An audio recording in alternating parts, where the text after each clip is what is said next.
Voici la 4e vidéo de topologie.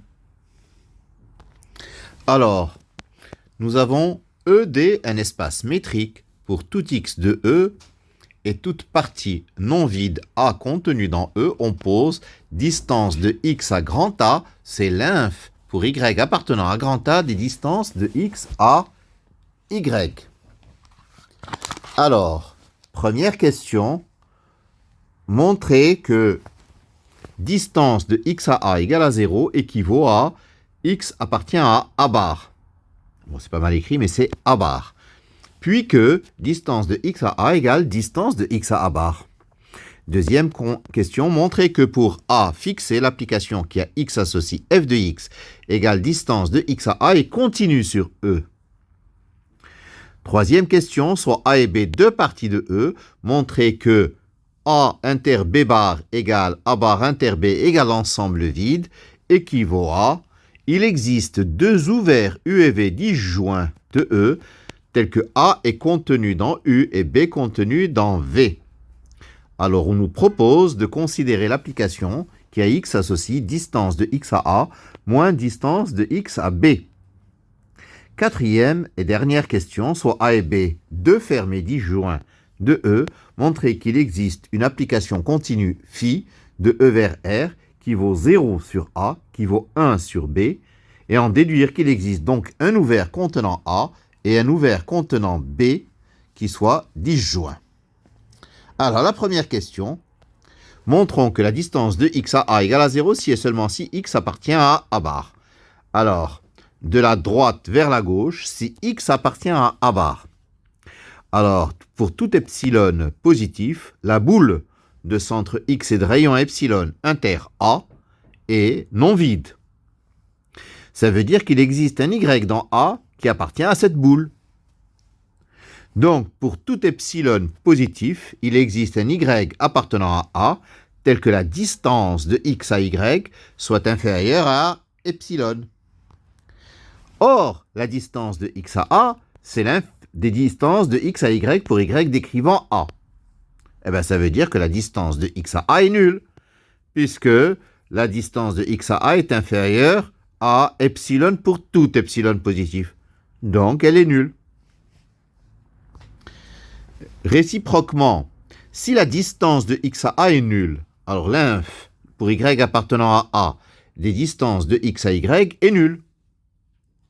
Donc, quel que soit epsilon positif, il existe un y dans A tel que d de x y est inférieur à epsilon. Donc, ça signifie que y appartient à la boule de centre x et de rayon epsilon, et à A, donc à l'intersection.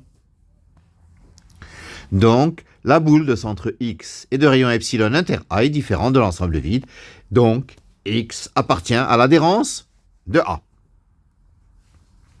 Deuxième question, c'est toujours dans la première question, montrons que la distance de x à A égale la distance de x à A bar. Donc nous allons montrer l'inégalité large dans les deux sens. Donc on va montrer que d de x A est inférieur ou égal à d de x A bar, et ensuite que d de x A bar est inférieur ou égal à d de x A. Donc je prends un y dans A, un z dans l'adhérence de A, et j'utilise l'inégalité triangulaire pour un x dans E. Distance de x à y est inférieure ou égale à distance de x à z plus distance de y à z. Prenons l'inf sur les y de A. Donc j'aurai dans cette inégalité, l'inf pour y appartenant à A de d de x y est inférieur ou égal à d de xz. Bon, d de xz reste d de xz parce que il n'y a pas de y dans l'expression, plus l'inf pour y appartenant à A de d de yz. Or, l'inf pour y appartenant à A de d de yz égale à 0, car z est dans l'adhérence de A. Et inf pour y appartenant à A de d de xy, c'est la distance de x à A. Donc, d de x à A est inférieur ou égal à d de xz pour tout z de A bar. Donc, nous allons prendre à présent l'inf pour z appartenant à A bar, et nous avons directement que la distance de x à A est inférieure ou égale à la distance de x de x a bar. Montrons à présent, dans l'autre sens, que la distance de x à a bar est inférieure ou égale à la distance de x à a. Alors, si y toujours appartient à a et z appartient à l'adhérence de a, nous avons d de xz est inférieur ou égal à d de xy plus d de yz. En prenant l'inf pour les y dans a, j'ai d de xz est inférieur ou égal à d de xa plus l'inf pour y appartenant à a de d de yz. Et cet inf à droite, il vaut 0 parce que z est dans a bar. Donc, d de xz est inférieur ou égal à d de xa, et si je prends l'inf pour les z de a bar, j'obtiendrai la distance de x à a bar est inférieure ou égale à la distance de x à a. En conclusion, ça signifie l'égalité entre d de x et grand A et d de x et grand A bar. Deuxième question. Montrons que l'application f qui a x associe d de xa est continue. Alors, nous allons montrer que quel que soit x, x0, deux éléments de E, et quel que soit epsilon positif, il existe un état positif tel que distance de x à x0 est inférieure à état, implique f de x moins f de x0 est inférieur à epsilon. Alors, soit y appartenant à grand A, d de xy est inférieur ou égal à d de x0y plus d de xx0. C'est l'inégalité triangulaire. En prenant l'inf pour les y de a, d de xa est inférieur ou égal à d de x0a plus d de xx0. Donc d de xa moins d de x0a est inférieur ou égal à d de xx0. Donc de même, j'aurai que d de x0y est inférieur ou égal à d de xy plus d de xx0 pareil. Donc d de xa moins d de x0a moins d de xa est inférieur ou égal à d de xx0.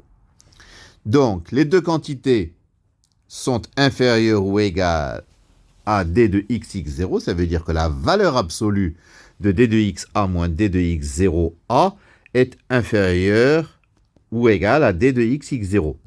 Ça veut dire f de x moins f de x0 est inférieur ou égal à d de xx0. Si nous prenons état égale epsilon, nous disposons donc de la continuité de f. Remarque, nous pouvons aussi dire que f est un Lipschitzienne, donc continu.